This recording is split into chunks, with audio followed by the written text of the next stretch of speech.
Bonjour. Donc, si on pense à l'idée de unité, le euh, un objet, une chose, quelle est sa température?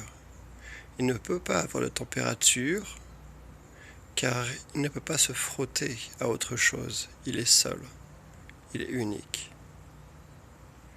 Il ne peut pas non plus donc être chaud ou être froid. Euh,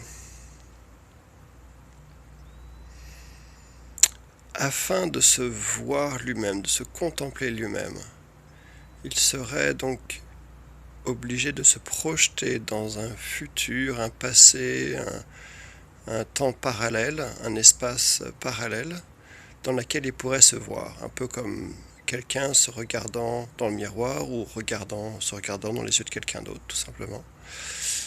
Euh, donc, l'objet unique donc se regarde à travers l'espace-temps. Il regarde son propre miroir. Donc ainsi la chaleur est une manifestation non pas pas une propriété, la chaleur n'est pas une propriété de l'objet, mais est en fait une propriété de l'espace-temps. C'est une manifestation de cet espace-temps. Quelque chose qui est chaud, quelque chose qui est froid, ce n'est pas la chose qui est froide, c'est la relation avec l'espace-temps, c'est l'espace-temps lui-même en fait. Donc comme la température d'un trou noir, elle n'en a pas. La relation entre le trou noir et son extérieur, d'accord, dans cet espace-temps.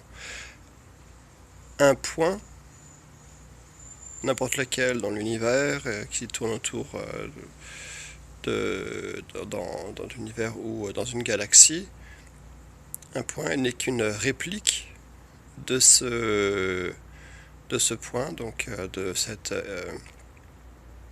comment dirais-je?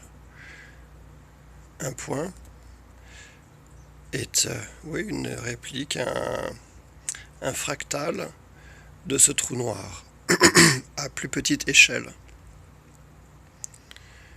Et en lui-même, il n'a aucune propriété. Et c'est l'espace-temps autour de lui, la façon dont il est dans son espace-temps, qui a des propriétés.